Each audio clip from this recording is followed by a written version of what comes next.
സഹോദരങ്ങളെ, ഡിസംബർ 25 നാം ക്രിസ്മസ് ആഘോഷിക്കുകയാണല്ലോ. എന്തുകൊണ്ടാണ് സഭ ഡിസംബർ 25 ക്രിസ്മസ് ആഘോഷിക്കുന്നത്? പലരും ചരിത്രപരമായ തെളിവുകൾ നിരത്തി പറയുകയാണ് ഏപ്രിൽ 6 ക്രിസ്മസ്, അല്ല ഒക്ടോബർ മാസത്തിലാണ് ക്രിസ്മസ്, സഭയ്ക്ക് തെറ്റുപറ്റിയതാണ് ഡിസംബറിലാണ് ക്രിസ്മസ് എന്നല്ല. അല്ല, ചിലർ പറയുക ഇപ്രകാരമാണ്: റോമൻ സാമ്രാജ്യത്തിൽ മിത്രദേവന്റെ ജനന തിരുനാൾ അല്ലെങ്കിൽ സൂര്യദേവന്റെ ജനന തിരുനാൾ ഡിസംബർ 25 ആഘോഷിച്ചിരുന്നു. അത് അവിടെയുള്ള റോമൻ സാമ്രാജ്യത്തിലെ ആളുകൾ മുഴുവൻ ക്രിസ്ത്യാനികളായി തീർന്നപ്പോൾ അതേ ദിവസം ക്രിസ്മസ് ആയി ആഘോഷിക്കുന്നു. അതുകൊണ്ട് ക്രിസ്മസ് ഒരു പാഗൻ ദൈവത്തിന്റെ ആരാധനയാണ്, ക്രിസ്മസ് ക്രിസ്തുവിന്റെ അല്ല. അതുകൊണ്ടാണ് അതിനെ എക്സ്മസ് എന്ന് വിളിക്കുന്നത് എന്നെല്ലാം പറയുന്ന കിംവദന്തികൾ ഈ കാലഘട്ടത്തിൽ വളരെയധികം നന്നായിട്ടുണ്ട് എന്നുള്ളത് നമുക്ക് വസ്തുതയാണ്. അപ്പൊ അതുകൊണ്ട് എങ്ങനെയാണ് ക്രിസ്മസ് ഡിസംബർ 25 ആഘോഷിച്ചതിന്റെ ചരിത്രമെന്ന് നാം അറിയേണ്ടത് അത്യാവശ്യമാണ്. പ്രിയപ്പെട്ട സഹോദരങ്ങളെ, എപ്രകാരമാണ് ഡിസംബർ മാസത്തിൽ ക്രിസ്മസ് ആഘോഷിക്കാൻ കാരണമായത്? അതിന് ചരിത്രപരമായ തെളിവുകൾ ബൈബിൾ അടിസ്ഥാനമാക്കി തന്നെയുണ്ട്. അത് ഇപ്രകാരമാണ്: സെപ്റ്റംബർ മാസത്തിന്റെ അവസാന ആഴ്ചയും ഒക്ടോബർ മാസത്തിന്റെ ആദ്യ ആഴ്ചയിലുമാണ് ഇസ്രായേലിലുള്ളവർ യോം കിപ്പൂർ മഹോത്സവം ആഘോഷിക്കുന്നത്. ഇതറിയണമെങ്കിൽ ഒരു കാര്യം ആലോചിച്ചാൽ മതി. കഴിഞ്ഞ വർഷം ഹമാസിന്റെ ഭീകരന്മാർ ഇസ്രായേൽ ആക്രമിക്കുകയും യോം കിപ്പൂർ ഉത്സവ നാളുകളിൽ അവിടെ നിന്ന് ആളുകളെ ആക്രമിച്ച് ബന്ദികളാക്കി കൊണ്ടുപോവുകയും ചെയ്തു. അത് സെപ്റ്റംബർ മാസത്തിനും അവസാനത്തിലും ഒക്ടോബർ മാസത്തിന്റെ ആദ്യത്തിലുമാണ് യോം കിപ്പൂർ ഉത്സവം. കഴിഞ്ഞ വർഷം അത് ഒക്ടോബർ 2 ആയിട്ടായിരുന്നു. അപ്പോൾ ഈ ഒരു കാലഘട്ടത്തിലാണ് ഇസ്രായേലിന്റെ മഹോത്സവം യോം കിപ്പൂർ ഉത്സവം ആഘോഷിക്കപ്പെടുന്നത്. ഈ ഉത്സവത്തിന് പ്രത്യേകതയുണ്ട്. ഈ ഉത്സവത്തിലാണ് മഹാപുരോഹിതൻ വാഗ്ദാന പേടകത്തിന്റെ അരികിലേക്ക് കടന്നു ചെന്നുകൊണ്ട് ധൂപമർപ്പിച്ച് യാഹ്വേ എന്ന് ദൈവനാമം ഉച്ചരിക്കുന്ന ദിവസം. അപ്പോൾ ഇതാരാണ് ഉച്ചരിക്കേണ്ടത്? അഹ്റോന്റെ വംശത്തിൽപ്പെട്ട എല്ലാവർക്കും പൗരോഹിത്യ സ്ഥാനമുണ്ട്. അതിലൊരു വ്യക്തിയെ തെരഞ്ഞെടുത്ത് ആ വ്യക്തിയാണ് ആ കാലഘട്ടങ്ങളിലെ വാഗ്ദാന പേടകത്തിനടുത്തേക്ക് അല്ലെങ്കിൽ ജെറുസലേം ദേവാലയത്തിനകത്തേക്ക് ശുശ്രൂഷ ചെയ്യാൻ ചെല്ലേണ്ടത്. ഇതാണ് ഇതിന്റെ ചരിത്ര പശ്ചാത്തലം. അപ്പോൾ അഹ്റോന് 4 മക്കളാണുള്ളത്. ഈ 4 മക്കളുടെ പേരിലാണ് ആദ്യം നറുക്ക് വീഴുക. പിന്നെ അതിനുശേഷം ഓരോ ഗോത്രമായി നറുക്ക് വീണ് അവസാനം ആരുടെ പേരാണ് ലഭിക്കുന്നത് ആ വ്യക്തിയായിരിക്കും ആ നാളിൽ വാഗ്ദാന പീഠത്തിനടുത്തേക്ക് അല്ലെങ്കിൽ ജെറുസലേം ദേവാലയത്തിലേക്ക് ധൂപം അർപ്പിക്കാൻ പോകേണ്ടത്. ഈ ഒരു പശ്ചാത്തലത്തിലാണ് ലൂക്കായുടെ സുവിശേഷത്തിൽ നമ്മൾ കാണുന്നത് പോലെ അഹ്റോന്റെ മകനായ അബിയായുടെ ഗണത്തിൽപ്പെട്ടവരുടെ പുരോഹിതന്മാർക്ക് ജെറുസലേം ദേവാലയത്തിൽ ധൂപം അർപ്പിക്കാനുള്ള നറുക്ക് വീഴുന്നത്. അത് ആ വർഷം വീഴുന്നത് അതായത് BC 5 സെപ്റ്റംബർ മാസം അവസാനത്തിൽ, ഏകദേശം സെപ്റ്റംബർ 25 നമുക്ക് കരുതാം. സെപ്റ്റംബർ മാസം അവസാനത്തിൽ നറുക്ക് വീഴുന്നത് സക്രിയയ്ക്കാണ്. നമ്മൾ ബൈബിളിൽ വായിക്കുന്ന സ്നാപയോഹന്നാന്റെ പിതാവായ സക്രിയയ്ക്ക്. അത് ചരിത്രത്തിലുള്ള ഒരു തെളിവാണ്. ഇങ്ങനെ സക്രിയയ്ക്ക് നറുക്ക് വീഴുകയും സക്രിയ ധൂപം അർപ്പിക്കുകയും ചെയ്തു. ബൈബിളിൽ നമുക്ക് കാണാൻ സാധിക്കും. അതിനുശേഷമാണ് സക്രിയയ്ക്ക് ഒരു കുഞ്ഞുണ്ടാകുന്നത്, സ്നാപയോഹന്നാൻ. അതിനോട് 6 മാസത്തിലാണ് ഗബ്രിയേൽ ദൂതൻ പരിശുദ്ധ കന്യകാമറിയത്തിനെ പ്രത്യക്ഷപ്പെട്ട് മംഗളവാർത്ത അറിയിക്കുന്നത്. അപ്പോൾ ആ ദിവസം എന്നായിരിക്കും? അതിനെയാണ് സഭ മാർച്ച് 25 മംഗളവാർത്തയായി ആഘോഷിക്കുന്നത്. അപ്പോൾ മാർച്ച് 25 BC 4 മാർച്ച് 25 മംഗളവാർത്താ ദിനമായി എങ്ങനെയാണ് കണ്ടെത്തിയിരിക്കുന്നത്? ഈ ഒരു കണക്കുകൂട്ടലിലൂടെയാണ്. അതായത് BC 5 സെപ്റ്റംബർ മാസം 25 സ്നാപയോഹന്നാന്റെ പിതാവായ സക്രിയയ്ക്ക് നറുക്ക് വീഴുന്നു, ഗബ്രിയേൽ പ്രത്യക്ഷപ്പെടുന്നു. അതിന് 6 മാസം മാർച്ച് 25 പരിശുദ്ധ കന്യകാമറിയത്തിന് ഗബ്രിയേൽ ദൂതൻ മംഗളവാർത്ത നൽകുന്നു. അതിനോട് 9 മാസം അതായത് ഡിസംബർ 25 യേശു ജനിച്ചതായി സഭ ആഘോഷിക്കുകയും ചെയ്യുന്നു. ശ്രദ്ധിക്കണേ, സെപ്റ്റംബർ 25 സ്നാപയോഹന്നാൻ അമ്മയുടെ ഉദരത്തിൽ ഉരുവായെങ്കിൽ ജൂൺ 24 25 സഭ സ്നാപയോഹന്നാന്റെ ജനനത്തിരുന്നാൾ ആഘോഷിക്കുന്നു. ഡിസംബർ 25 അതായത് മാർച്ച് 25 മംഗളവാർത്താ ദിനമായി കണ്ടെത്തി. ഡിസംബർ 25 9 മാസമായപ്പോൾ ഡിസംബർ 25 സഭ ക്രിസ്തുമസ് ആഘോഷിക്കുന്നു. ഇതാണ് ഇതിന്റെ ചരിത്ര പശ്ചാത്തലം. ഇനി മറ്റൊരു വാദം പറയാനുള്ളത് ഇങ്ങനെയാണ്: ഡിസംബർ മാസത്തിൽ നല്ല തണുപ്പുള്ള മാസമാണ്. എന്നാൽ ഇടയന്മാർക്ക് മാലാഖ പ്രത്യക്ഷപ്പെടുമ്പോൾ അവർ വെളിം പ്രദേശങ്ങളിലാണ് ആടിനെ മേയിച്ച് കിടന്നിരുന്നത്. അങ്ങനെയെങ്കിൽ അത് തണുപ്പുള്ള കാലഘട്ടമല്ല എന്നാണ് പറയുന്നത്. എന്നാൽ നാം നോക്കുക, ഇന്നും ഇസ്രായേലിൽ ഡിസംബർ മാസം എന്ന് പറയുന്നത് അത്ര തണുപ്പുള്ള കാലഘട്ടമല്ല. ഫെബ്രുവരി മാസത്തോടെയാണ് ഇസ്രായേലിൽ നല്ല കൊടും തണുപ്പ് കടന്നു വരുന്നത്.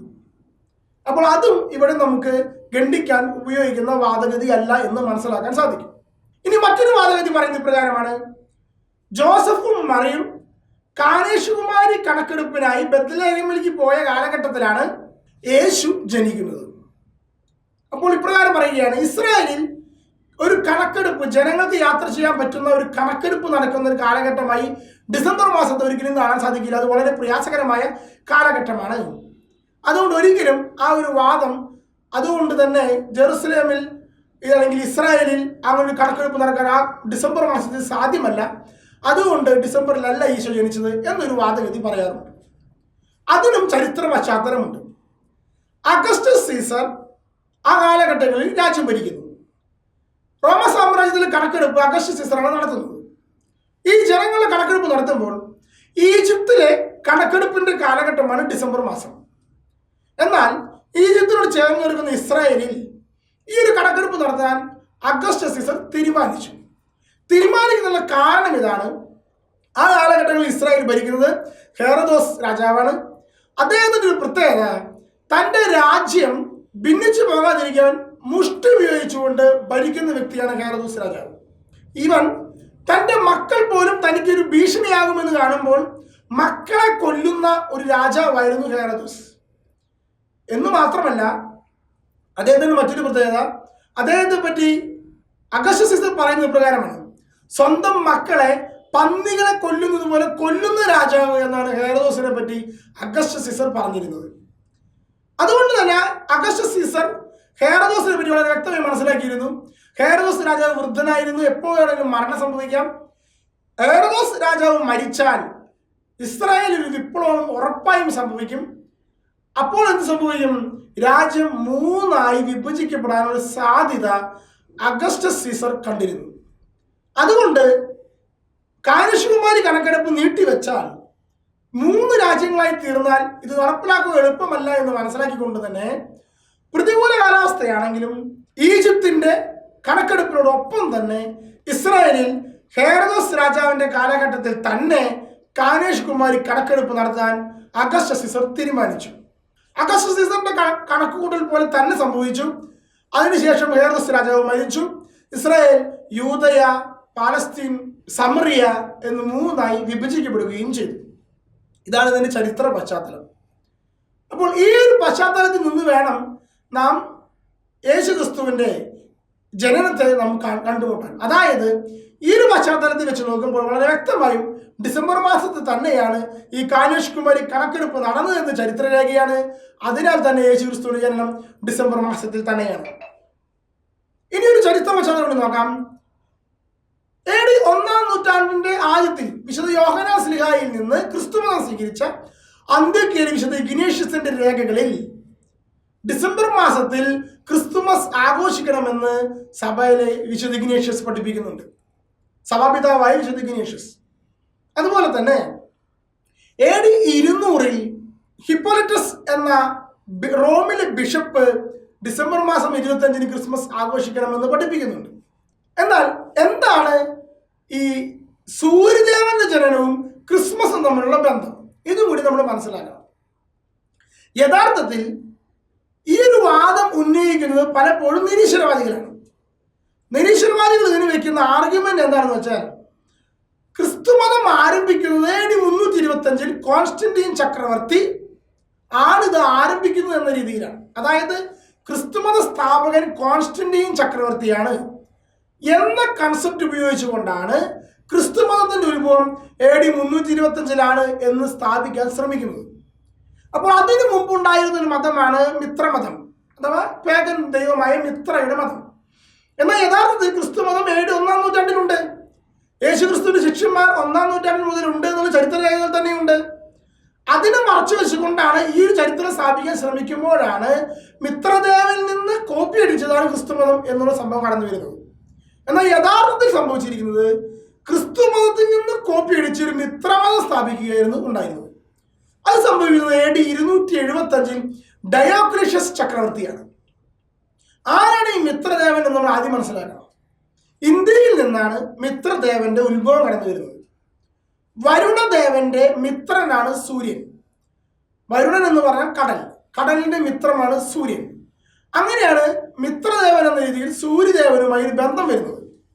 അപ്പോൾ ഇന്ത്യയിൽ ഈ ഒരു കൺസെപ്റ്റിലാണ് മിത്രദേവൻ സൂര്യനും വരുണദേവന്റെ കൂട്ടുകാരൻ മിത്രമാണ് എന്ന രീതിയിലാണ് ഈ ഒരു ദേവൻ ആദ്യമായി പ്രത്യക്ഷപ്പെടുന്നത്.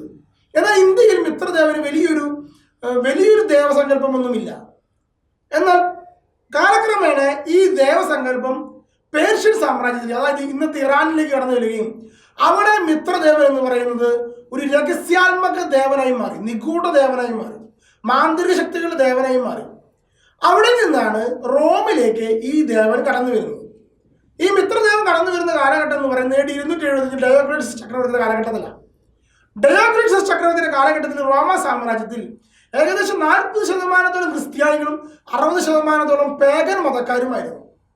രാജ്യത്തിന്റെ കെട്ടുറപ്പിന് വേണ്ടി നല്ല ദീർഘവീക്ഷണമുള്ള ചക്രവർത്തിയായ ഡയോക്ലീഷ്യസ് രാജാവ് വളരെ വ്യക്തമായി നല്ല നിയമങ്ങൾ നടപ്പിലാക്കിയിരിക്കുന്ന ഡയോക്ലീഷ്യസ് രാജാവ് രാജ്യത്തിന്റെ കെട്ടുറപ്പിനായി സംസ്കാരത്തെ ഏകോപിപ്പിക്കുന്നതിന് വേണ്ടി മിത്രദേവനെ ഔദ്യോഗികമായി ഏറ്റെടുക്കുകയും മിത്രമതത്തെ പ്രചരിപ്പിക്കുകയും ക്രിസ്തു മതത്തെ എതിരെ മർദ്ദനം ആരംഭിക്കുകയും ചെയ്തു.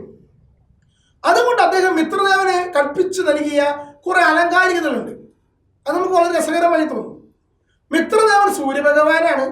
പക്ഷെ മിത്രദേവൻ ജനിക്കുന്നത് ഗുഹയിലാണ്. കാരണം യേശുക്രിസ്തു ജനിച്ചത് ഗുഹയിലാണ്.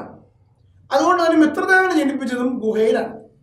ഇനി മിത്രദേവൻ ജനിച്ചപ്പോൾ ഗുഹയിൽ നിന്ന് അപ്പോൾ തന്നെ സ്വർഗത്തിലേക്ക് എടുത്തപ്പെട്ടു. അങ്ങനെ സൂര്യഭഗവാനായി മാറി.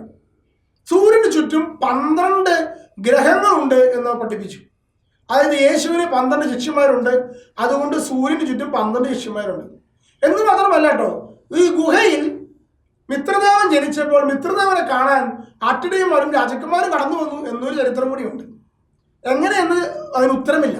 കാരണം സൂര്യൻ ഉണ്ടായതിനു ശേഷമാണ് പിന്നെ ഭൂമി ഉണ്ടാകുന്നതും പാറ ഉണ്ടാകുന്നതും ഗുഹ ഉണ്ടാകുന്നതുമല്ല. അത് മറ്റൊരു വസ്തുത. അപ്പോൾ പാറയിലാണ് അല്ലെങ്കിൽ ഗുഹയിലാണ് ജനിച്ചത് എന്നുള്ള ഒരു കൺസെപ്റ്റ് മിത്രദേവൻ നൽകുകയും 12 ശിഷ്യന്മാരെ ഗണം നൽകുകയും അതുപോലെ തന്നെ ആട്ടിടയന്മാരും ജ്ഞാനികളും മിത്രദേവനെ സന്ദർശിച്ചതായും എല്ലാം ഒരു കഥയുണ്ടാക്കിക്കൊണ്ടുള്ള ഒരു മതമായി മിത്രദേവന്റെ മതം ആരംഭിച്ചു. അതുപോലെ തന്നെ മിത്രദേവന്റെ ജനന തിരുനാൾ ആഘോഷിച്ചത് സൂര്യഭഗവാന്റെ ജനന തിരുനാൾ ആഘോഷിക്കുന്നത് അത് ഡിസംബർ 22-നായിരുന്നു ആ കാലഘട്ടത്തിൽ. അതിനുള്ള കാരണം നമുക്കറിയാം. ഡിസംബർ 22-ലാണ് ദക്ഷിണായന രേഖയിലേക്ക് സൂര്യൻ കടന്നു ചെല്ലുന്നത്. അവിടെ നിന്ന് ഉത്തരായന രേഖയിലേക്കുള്ള സൂര്യന്റെ ചലനം ആരംഭിക്കുന്നത് ഡിസംബർ 22-നാണ്. അതായത് ഏറ്റവും വലിയ രാത്രി ഡിസംബർ 22-നാണ്.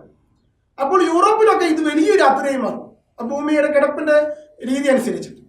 അപ്പോൾ സൂര്യൻ ആദ്യമായി കാണുന്ന ദിനങ്ങൾ എന്ന രീതിയിലാണ് ഈ ഒരു കാലഘട്ടത്തിലെ സൂര്യദേവന്റെ ജനന തിരുനാളായി അവർ ആഘോഷിച്ചത്. അത് ക്രിസ്മസുമായി ഏകദേശം അടുത്തു വന്നു എന്ന് മാത്രമേ ഉള്ളൂ. അതല്ലാതെ ഡിസംബർ 22-ന് ആഘോഷിച്ച നീതി സൂര്യന്റെ ജനനവും ഡിസംബർ 25-ന് ആഘോഷിക്കുന്ന ക്രിസ്മസും തമ്മിൽ എന്ത് ബന്ധം?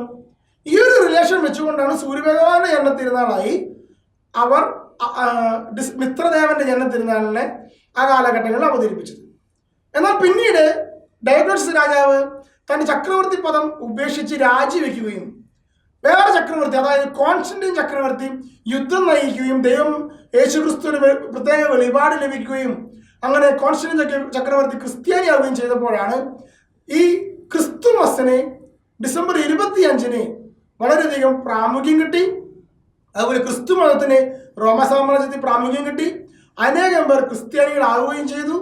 അങ്ങനെ ഡിസംബർ 25, ഡിസംബർ 22-ന്റെ മിത്രദേവന്റെ ജനനത്തിലുള്ള അനുസ്മരണങ്ങളെല്ലാം മാറിപ്പോവുകയും ക്രിസ്മസ് വളരെ സമൃദ്ധമായി ആഘോഷിക്കപ്പെടുകയും ചെയ്തു.